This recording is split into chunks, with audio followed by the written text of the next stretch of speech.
The chemical smell of the hospital room was the first thing that hit me. The second was the hiss of the oxygen mask strapped to my face. I opened my eyes. Everything was sterile. White. My memories were a blur of smoke and sirens. And my face still felt sticky with soot from the apartment fire. I fumbled for the phone. My hands were shaking. I needed my parents. My father. David. Picked up on the fourth ring. His voice was impatient. Like I'd interrupted something. Dad. I whispered. My throat was raw. Dad. My apartment. It burned down. There was a pause. Not a shocked pause. A cold, calculating pause. This is terrible timing. May. He finally said. His voice was flat. We have the Chronicle's food critic tonight. We'll send flowers. The line clicked. He'd hung up. I stared at the white ceiling. The beep of the heart monitor filling the air. The silence he left behind felt colder and more suffocating than the smoke ever did. Have you ever felt like the invisible one in your own family? Let me know your story down in the comments. Lying there, with the rhythmic beep of the monitor as the only sound, the numbness started to fade, and something cold and heavy replaced it. Clarity. This wasn't new. This was just louder. My whole life. I was an accessory to the brand. My parents, David and Kimberly, weren't just parents, they were curators. Their masterpiece was their high-end restaurant. A cold, minimalist space of polished concrete and single-origin everything. They were the perfect hosts. The power couple. Always dressed. Always smiling. Always networking. Their restaurant was the golden child. I was the other one. The quiet graphic designer. Not a doctor. Not a lawyer. Nothing they could easily brag about at their dinner parties. I remembered my college graduation. I stood on the lawn, holding my diploma, scanning the crowd for them. They weren't there. I got a text later. So sorry. Darling, we had an emergency tasting with the new sommelier. You understand. I always understood. I understood when I had to take out loans and work 2 jobs to pay my own tuition, because all their capital needed to be reinvested in a new marble bar. I understood when they missed my 21st birthday for a critical networking opportunity. I remember calling them, bursting with pride. When I landed my first real design job, there was a pause on the phone. And then my mother, Kimberly, said in her smooth, hostess voice, "Oh, well, that's nice. Dear, at least it's an office job." At least, that's when I should have understood. I was sitting in that sterile hospital room, lungs aching from the smoke. And it finally clicked. I wasn't their daughter. I was a transaction. In their world, you were either an asset or a liability. A child who got into an Ivy League law school was an asset. A child who could be paraded around, who added to the brand, was an asset. A daughter who gets her apartment burned down, who calls from an emergency room on the same night as a major food critic review. She isn't a person in crisis. She's a liability. She's a messy, inconvenient complication that doesn't fit the narrative. My fire wasn't a tragedy to them. It was just a bad line item on their perfectly balanced ledger. The flowers they promised, they would be an asset. A beautiful, tasteful arrangement that proved they were caring parents. The visit itself, that was a liability. It cost them time. It cost them focus. My father's words echoed in my head. This is terrible timing. I stared at the white, acoustic tile ceiling. I didn't cry. I didn't feel anger. Not yet. I just felt the click of a final puzzle piece sliding into place. The picture it formed was devastating. And for the first time, it was perfectly clear. At 3 a.m, in the dim blue light of the hospital room, I made a decision. I didn't call my parents back. I didn't beg. I didn't cry. The clarity I felt was cold and sharp. They'd hung up, and I would hang up, too. In my own way. I swiped through my contacts, past David and Kimberly, and dialed the only number I knew I could trust. Aunt Michelle, my father's older sister. She picked up on the second ring, her voice sleepy, but immediately concerned. May, what's wrong? What happened? Auntie Michelle, I whispered. And only when I heard her warm voice did my throat tighten. My apartment! It's on fire! I'm in the hospital. There wasn't a moment's silence. No calculation. No question of when. She only said 2 words. I'm coming. 45 minutes later, the door to the hospital room opened. Aunt Michelle walked in, still wearing her nightgown, her silver hair hastily pulled back into a bun. She carried a small bag, and a wave of warmth seemed to fill the sterile room. She didn't say anything. She just walked over, brushed a lock of soot-stained hair from my forehead, and took my hand. You're not alone, she said firmly. The nurse said they need someone to sign the paperwork. I'll take care of everything. When Aunt Michelle turned away to talk to the nurse, I closed my eyes. For the first time in hours, I felt like I could breathe, even though my lungs still hurt. 2 days later, Aunt Michelle drove me out of the hospital. We didn't go to my parents' restaurant. We drove to the suburbs, to her cozy little house.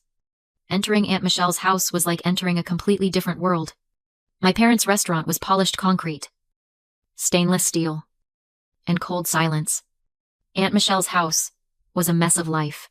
Stacks of books towered in every corner. Ivy creeped along the windowsills. The air smelled of old paper, sundust, and herbal tea. It wasn't a gallery, it was a home. She took me to the guest room and respread the old quilt. You rest, she said softly. I'll make soup. The next few days passed in a peace I'd never known. Aunt Michelle cared for me. She didn't ask many questions, but she listened. She brought me tea and soup, sat with me as I just stared out into the garden. For the first time in my life, I felt safe, seen. My belongings were gone. Everything. My clothes. My furniture. Everything I'd worked so hard to get. All except one thing. In my panic, as the fire raged, as the smoke thickened, I grabbed one thing. It was a small fireproof box I kept under my bed. It lay on Aunt Michelle's living room floor. A gray, heat-scratched object. Aunt Michelle looked at it. What is it? Honey. I knelt down and unlatched it. Inside were not jewelry or money. They were hard drives that held all my design work. And underneath them, wrapped in a plastic bag, were my old sketchbooks. The designs, the ideas, the real parts of me that I had hidden away because they were not prestigious enough. It was the one thing I saved. It was my symbol. I saved myself. The peace of my aunt's house lasted for about a week. I was just starting to feel human again. My lungs healing. My hands steady enough to hold a coffee cup without spilling. I was sitting at the kitchen table, sketching idly in a new notebook, when my phone rang. It was an unknown number. Is this May? A professional voice asked. Yes. This is she. This is Mark, from United Mutual Adjusters. I'm handling the claim for your apartment. First, I'm so sorry for your loss. It looks like the fire investigation cleared, and the claim for a total loss has been approved.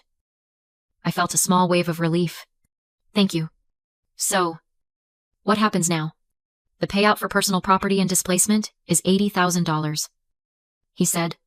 I almost dropped the phone. 80,000. It was enough to start over. It was enough to be safe. That's... Wow. Thank you, I said. Then, there was a pause. The kind of pause that makes the hair on your neck stand up. Miss, he said, his voice dropping a little. Oh, I'm a little confused about the beneficiary information. Your father. Ah, Mr. David. He called my office this morning. My blood went cold. He did. Yes. He said he was the primary beneficiary on the policy, and that he was managing your affairs. He was very insistent that we wire the $80,000 directly to his company's corporate account. Something about asset management to help you. I couldn't speak. The room started to feel small. He hadn't called to see if I was alive. He hadn't sent the flowers he promised. But he had found the time to call my insurance company to try and claim my money. Miss, are you still there? Mark asked. Do not, I said, my voice shaking, but low and clear. Do not send him anything. That is my policy. I am the sole claimant. Is that understood? Yes. Of course, he said, sounding relieved. I thought something was strange. The policy is in your name. We will mail the check directly to you. Can I get a forwarding address? I gave him Aunt Michelle's address, thanked him, and hung up the phone. My hands were clamped so tightly around the device. My knuckles were white. He wasn't just neglectful. He wasn't just cold. He was a thief. Aunt Michelle walked in, holding 2 mugs of tea. She saw my face and set them down slowly. May, what is it? What happened? I told her. I told her about the $80,000 and about our father's phone call. I told her he tried to have the money sent to his restaurant's bank account. I expected her to be shocked. I expected her to be angry for me. Instead, her face went perfectly, terrifyingly still. She looked down at the kitchen counter, not at me, and her voice was a flat, tainted, cold whisper. Of course he did. She looked up, and her eyes were filled with a kind of ancient, familiar pain. May, she said, pulling out the chair opposite me. There's something I never told you about your father. About my brother. She took a deep breath. When your grandparents, my parents, passed away, it was 20 years ago. They didn't have much, but they left us the family house and a small savings. It was supposed to be split. 50-50. My half was just enough to go back to school, get my master's degree, maybe put a down payment on a place of my own. She stared at the wall, seeing something I couldn't. David was the executor of the will. He told me the estate was complicated, that there were hidden debts. He said he would manage my half for me, that he'd invested in his brilliant new business idea. The first restaurant. He said he'd double it for me in a year. She let out a short, bitter laugh. I was young. I trusted him. He was my big brother. Aunt Michelle. No. Yes, she said, finally meeting my eyes. The restaurant failed. A year later, he told me the money was all gone. Every penny. My inheritance. He'd used it to pay off his suppliers and his bad debts. And I was left with nothing. He ruined me. May. He ruined my future to fund his first failure. My stomach turned. And you never. I didn't fight back, she said, her voice filled with self-loathing. I was ashamed. I was broken. He was my brother. And he told me I was making a scene when I cried. He said family helps each other out. So I kept quiet. I let him destroy me. And I kept quiet for 20 years. Just to keep the peace. She leaned across the table. And her hand, the one that had felt so warm and safe just days before, was now trembling with a cold, focused rage. He is not doing it again, she whispered, her voice like steel. I let him do it to me, but I will not let him do it to you. She stood up and walked over to the phone. I'm calling a lawyer. Aunt Michelle made the call that afternoon. Her voice was low and steady, a stark contrast to the quiet rage I'd seen in her eyes. She was talking to Michael, a lawyer she'd known for years. A man who, she said, didn't tolerate nonsense. I sat at her kitchen table, twisting a paper napkin into shreds, listening to her explain the situation, in short, precise sentences. Yes, David. Yes, her renter's insurance. He tried to divert the payout. She listened for a long moment, her knuckles white on the receiver. Then she said, Michael, can you look into it? All of it. I have a feeling this is just the top layer. She hung up and looked at me, her face set. He'll make some calls. He'll find out what's really going on.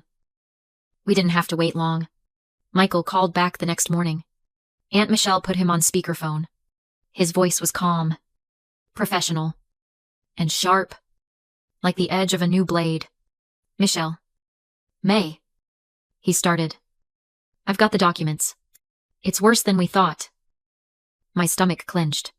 What do you mean? I pulled the original lease agreement and the insurance policy May signed when she moved into that apartment 2 years ago. Your parents. David and Kimberly were listed as primary beneficiaries on that policy from day one. I frowned. I don't remember doing that. You probably didn't, Michael said. They likely had you sign a stack of papers and slipped it in. This wasn't a recent change. May. This was systematic. They set this up. Just waiting for a contingency. The air left my lungs. Waiting. It gets worse, Michael said. And his voice was grim. I ran a public records check on their business. Their restaurant. It's not the success story they're projecting. It's drowning. They're leveraged to the hilt. And they just missed a major balloon payment on their loan. They are, to be precise, $120,000 in debt and facing foreclosure within 60 days. The kitchen was silent. I just stared at the wood grain on the table. It all clicked into place. The food critic. The terrible timing. The desperate phone call to the insurance company. Aunt Michelle whispered it first. So the fire. The fire wasn't a tragedy for them, Michael said, finishing her thought. It was a lifeline. They saw that $80,000 payout as their personal bailout. This wasn't a moment of panic. May. This was calculated. This is fraud. The word fraud hung in the air. This wasn't a family dispute anymore. This was a crime. I looked at my aunt. The last little piece of me that hoped this was all a terrible, desperate misunderstanding just broke. It turned into something cold and hard. What do we do? Michael asked. My voice didn't even shake. We act first. We act decisively, he said. I'm drafting 2 things right now. First, a formal cease and desist and a revocation of beneficiary rights. Effective immediately. Second, we're preparing a civil complaint. We're going to hit them before they even know what's happening. Good, I said. Do it. We chose our moment. It was the following Tuesday, the night of the big review. Michael had the papers couriered by a process server. But we decided to deliver a copy ourselves. Aunt Michelle called it a necessary closing statement. The restaurant was cold. Just like I remembered. All polished dark wood and cold. Gray marble. It was trying so hard to be important. It was also mostly empty. My father, David, and my mother, Kimberly, were standing near the hostess stand. Their backs rigid with anxiety. They were dressed perfectly. My mother's smile was shellacked on. Ready for the critic. Then they saw us. Aunt Michelle, me, and Michael, who looked calm and imposing in a dark suit. My father's smile didn't just drop. It inverted into a snarl. He strode toward us. His voice a low, furious growl. May. What are you doing here? You're making a scene. My mother, Kimberly, glided up behind him, her eyes darting toward the few occupied tables. May. Darling, she hissed, her smile twitching. Whatever this is, clients can see you. We'll talk about this later. No, I said. My voice was quiet, but it cut right through the soft classical music. We're going to talk about it now. I stepped forward to the polished hostess stand and placed a thick envelope on the reservation book. What is this? David snapped. That, I said, looking him dead in the eye, is a legal restraining order and a formal revocation of any and all beneficiary rights to my insurance policy. His face started to turn a dull, blotchy red. You Dara. Michael stepped forward and placed a second, thicker envelope next to mine. And this? Mr. Perry, Michael said, his voice polite and brutal, is our office's notice of intent to file a civil suit for fraud, conspiracy, and emotional distress, pending the return of the $80,000 you attempted to illegally divert from your daughter. My mother's hand flew to her pearls. Frau Tau. How dare you? We were trying to protect her. Protect me, I asked. The coldness that had been building inside me finally found its voice. Protect me by stealing from me. Was that to protect me from the $120,000 of debt you're hiding? Was the restaurant facing foreclosure? Dad, David's composure completely shattered. The mask of the successful restaurateur just melted away, revealing the desperate, cornered man underneath. "You ungrateful," he roared, his voice echoing in the half-empty dining room. "After everything we've given you, after all we've done, your aunt has poisoned you against us." He raised his hand, pointing a shaking finger at me, his face purple. And right at that exact moment, the front door opened. A man and a woman stood there, notebooks in hand. Looking around, the man checked his reservation. "David Perry, we're from the Chronicle." My father froze, his hands still in the air, his face a mask of apoplectic rage. My mother looked like she'd seen a ghost. I just stood there, calm. The food critic stared at my father, who was still breathing like a bull. Then at my mother, whose smile was frozen in a rictus of horror. Then he looked at the 2 legal envelopes marked "Civil Complaint" sitting on the hostess stand. I didn't have to say another word. My father had said it all. I looked at my mother. "You were worried I'd make a scene," I said softly. Then I turned around. And with Aunt Michelle and Michael on either side of me, I walked out the door, leaving them standing in the ruins of their own creation. We didn't have to go to court, faced with a lawsuit for fraud, the testimony of the insurance adjuster, and the very public, very humiliating review from the Chronicle critic, who wrote a scathing piece about the shockingly toxic atmosphere and desperate, frantic owners. They had no fight left. My parents, David and Kimberly, signed every paper Michael put in front of them. They signed away any claim to the $80,000. They signed the agreement to pay an additional $25,000 in damages. They signed the restraining order. The money from the insurance company hit my account 2 days later. The restaurant's collapse was quiet and total, without the $80,000 lifeline they were counting on, and with their reputation in ashes. The bank foreclosed. The brand they had sacrificed everything, for the brand they had sacrificed me for, was gone within a month. I was sitting in Aunt Michelle's kitchen when Michael's email came through, confirming the final wire transfer for the damages. I stared at the screen, at the numbers. But I didn't feel victorious. I didn't feel angry. I just felt still.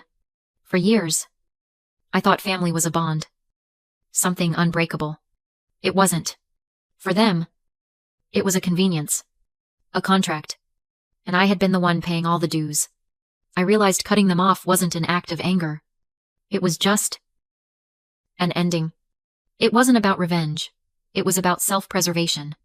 It wasn't about destroying their family.